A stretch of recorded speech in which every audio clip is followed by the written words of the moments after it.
Bonjour, et bienvenue sur Film Résumé. Aujourd'hui je vais vous montrer un film nommé The Babysitter. Attention, spoiler à venir. Prenez soin de vous, et bon visionnage. Le film commence par montrer Cole, un adolescent terrifié parce qu'il est sur le point de se faire injecter un vaccin à son école. Cole est un enfant que ses amis malmènent souvent. De plus, ils savent qu'il est toujours pris en charge par une babysitter. Mais une femme sexy apparaît soudainement. Elle s'appelle Bee et s'avère être la babysitter de Cole. Elle est en colère de voir Cole se faire brutaliser et murmure alors quelque chose à l'oreille de Jeremy, ce qui effraie le garçon et le fait fuir. Bee conduit Cole chez lui. Il s'avère que les parents de Cole sont toujours hors de la ville, c'est pourquoi on a demandé à Bee d'être une babysitter et de s'occuper de lui. Bee dit également qu'elle aime Cole, et que cela n'a pas d'importance si elle n'est même pas payée pour s'occuper de lui. Quand ils rentrent chez eux, Bee invite Cole à une fête le lendemain soir. Cole, qui est fasciné par Bee et par son corps, accepte immédiatement son invitation. Cet après-midi-là, son père a appris à Cole à conduire une voiture. Mais il avait tellement peur et doutait d'être capable de conduire comme son père. Le lendemain, Cole va à l'école avec sa voisine, Mélanie. Cole dit que ses parents partent en voyage et que cela le rend triste. Mais Mélanie assure que le départ de ses parents n'est pas parce qu'ils n'aiment pas Cole, mais peut-être que les parents de Cole veulent s'amuser à l'hôtel pour ne pas être dérangés par lui. Mélanie assure également que Bee va s'amuser avec son petit ami ce soir. Et elle a convaincu Cole de ne pas dormir pour qu'ils puissent voir leur scène torride. À l'école, Cole peut voir que Bee est sorti avec un gars qui a l'air d'un air. Ils ont l'air si proches tous les deux. Il est sûr que Bee et le gars vont faire quelque chose ce soir. Les parents de Cole ont fini par quitter la ville. C'est alors que Bee est apparu. Cole est sûr qu'il va profiter de la fête ce soir avec sa babysitter. En effet, Cole et Bee passent une excellente soirée. Ils dansent et partagent des histoires. Finalement, la nuit est tombée, et Bee demande à Cole de dormir, mais il n'a toujours pas sommeil. Alors Bee lui donne une boisson qui l'endormira. Cole, qui veut jeter un coup d'œil à la fête de Bee ce soir, sait qu'il ne doit pas dormir. Alors, quand Bee va à la cuisine, il jette la boisson et fait comme s'il venait de la boire. Il appelle ensuite Mélanie. Tous deux sont très curieux de savoir ce que Bee et ses amis vont faire. À presque minuit, Cole entend quelqu'un s'introduire dans sa maison. Il sort discrètement de sa chambre pour jeter un coup d'œil. Bien sûr, il y a déjà quelques amis de Bee dans son salon, et ils sont occupés à jouer à la roulette avec une bouteille. Il y a Allison, Sonia, Max, John, et un garçon ringard nommé Samuel. Pendant le jeu, Bee doit faire un défi, alors Max demande à Bee d'embrasser tous les participants présents. Cole, qui regarde depuis l'étage, apprécie le spectacle. Puis c'est au tour de Samuel que Bee doit embrasser. Mais Samuel a l'air si nerveux. Bee l'embrasse alors lentement. Soudain, Bee sort deux couteaux et les plante directement dans la tête de Samuel. Cole est choqué. Il s'avère que Bee et ses amis attirent délibérément Samuel pour qu'il serve de sacrifice pour leur étrange rituel. Bee prélève ensuite du sang frais de la tête de Samuel. Après avoir obtenu le sang de la tête de Samuel, Bee et ses amis ouvrent un livre sacré. Bee dit que toutes leurs demandes seront exaucées avec l'aide du livre. Selon le livre, ils doivent remplir une autre condition, à savoir obtenir le sang d'une personne innocente. C'est pourquoi ils ont besoin de Cole. Ce dernier, qui a entendu cela, est si paniqué qu'il monte immédiatement dans sa chambre. Il appelle la police et cherche quelques armes qui pourraient être utilisées pour se défendre. Soudain, Bee et ses amis montent au deuxième étage, et Cole court immédiatement vers le lit et fait semblant de dormir. Sonia sort alors une seringue pour prélever le sang de Cole.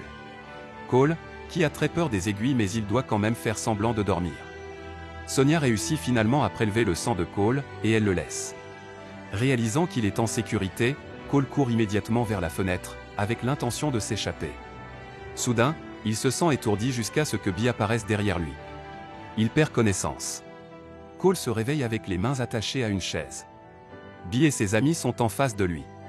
Cole essaie de briser la corde qui lie ses mains. Malheureusement, tous ses gestes sont visibles dans le miroir. Il se sent stupide. De façon inattendue, la police arrive. Les amis de Bee commencent à paniquer quand ils réalisent la présence de la police. Cole crie très fort. Deux policiers entrent dans la maison, et la tension monte immédiatement.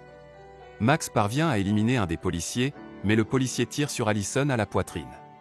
Pendant ce temps, Bee élimine facilement l'autre policier jusqu'à ce que le sang gicle et touche John sur tout le visage. Bee et sa bande de psychopathes fixent Cole. C'est alors qu'Allison hurle, il s'avère qu'elle n'est pas éliminée, mais qu'un de ses seins est blessé. C'est à ce moment que Cole s'échappe.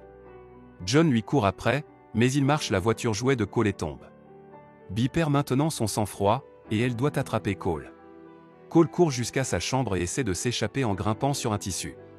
Il manque d'être rattrapé par Max, mais Cole se jette dans sa cour. Cole court vers un petit entrepôt à côté de sa maison. Là, il essaie de trouver une arme qu'il peut utiliser contre Bee et ses amis psychopathes. Armé de quelques armes qu'il a trouvées, Cole court sous la maison. Là, il peut voir de nombreuses araignées et des pièges à souris. Cole se cache alors derrière un tissu. Sonia, qui est sûre que Cole se cache sous la maison, y rampe immédiatement à sa recherche. Mais une araignée attire l'attention de Sonia, et elle s'éloigne rapidement en rampant. Mais Cole, qui a peur des araignées, jette l'araignée dans une souricière. Le lieu où se trouve Cole est connu. Pour se défendre, Cole déclenche un feu d'artifice qui tire sur Sonia, mais rate le coup. Il sort rapidement et ferme la porte. Sonia est coincée là avec le feu d'artifice sur le point d'exploser. L'énorme explosion sous la maison fait instantanément disparaître Sonia. Max entend le bruit de l'explosion et vient vers Cole. Cole s'enfuit immédiatement de lui. Il décide alors de monter dans la cabane dans l'arbre à côté de la maison. Pendant ce temps, Max a l'air si passionné de poursuivre Cole et d'apprécier leur jeu du chat et de la souris. Cole perd la trace de Max. Jusqu'à ce que soudain, Max apparaisse derrière lui en silence. Cole est acculé, ne sachant pas où aller. Malheureusement pour Max, la cabane est déjà fragile, et il tombe avec le cou accroché à l'une des cordes. Un tir est dirigé vers Cole. Il s'avère que Bee est tellement en colère que ses amis soient disparus une par une aux mains d'un garçon. Cole n'a pas eu d'autre choix que de sprinter vers la maison de Mélanie. Il raconte alors à quel point Bee et ses amis essaient de l'éliminer. Mais Bee arrive à la maison de Mélanie, et il se précipite pour se cacher. Bee entre dans la maison de Mélanie avec une arme à la main. Heureusement, Cole et Mélanie réussissent à se faufiler dans les toilettes. Là, Cole s'excuse d'avoir impliqué Mélanie dans ce terrible état. Il demande à Mélanie d'appeler la police pendant qu'il va affronter la psychopathe Bee. Mélanie, émue par le courage de Cole, l'embrasse immédiatement. Cole est heureux. Il sort alors en courant et crie à Bee de lui courir après. Il entre dans sa maison, mais est surpris que toutes les marques des meurtres dans sa maison ont soudainement disparu comme si rien ne s'était passé. Dans la cuisine, il trouve le livre sacré de Bee. Allison apparaît soudainement et l'attaque. Il appuie sur la poitrine d'Allison, qui est blessée jusqu'à ce qu'elle le libère. Allison et Cole s'affrontent alors dans la cuisine jusqu'à ce qu'Allison réussisse à prendre un couteau. Cole, à la recherche d'une arme à proximité, n'a pu obtenir qu'un briquet. Bee apparaît alors, et de manière inattendue, elle tire sur Allison et la tue. Bee coince Cole. Il prend alors son livre sacré et menace de le brûler. Bee, qui a peur, essaie de persuader Cole. Bee dit que si elle ne veut pas faire de mal à Cole, elle a seulement besoin que son sang soit mélangé avec le sang du garçon ringard. Après cela, le sang sera versé dans le livre, et tous ses souhaits seront exaucés. Cole est si triste de réaliser qu'il a été utilisé par Bee pendant tout ce temps. Alors Cole, en colère, brûle le livre sacré de Bee. Bee est tellement en colère que le livre soit en feu. Cole part immédiatement et décide de conduire la voiture du père de Mélanie. La voiture heurte Bee. Elle est allongée, mourante, sous la voiture. Cole dit à Bee qu'il l'admire beaucoup, mais qu'il est maintenant déçu d'avoir été utilisé. Bee dit aussi qu'elle espérait être dans une relation avec Cole comme avant. Mais Cole n'en a plus rien à faire, et il laisse derrière lui Bee mourante. Finalement, la police arrive grâce au rapport de Mélanie. Mélanie regarde Cole avec admiration. Les parents de Cole sont de retour, et ils paniquent.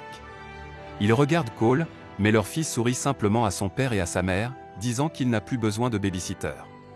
Un policier vérifie la maison détruite de Cole mais ne trouve pas Bee. Soudain, Bee apparaît comme un démon dans l'obscurité. Assurez-vous de vous abonner pour pouvoir regarder plus de résumés de films comme celui-ci. Merci d'avoir regardé.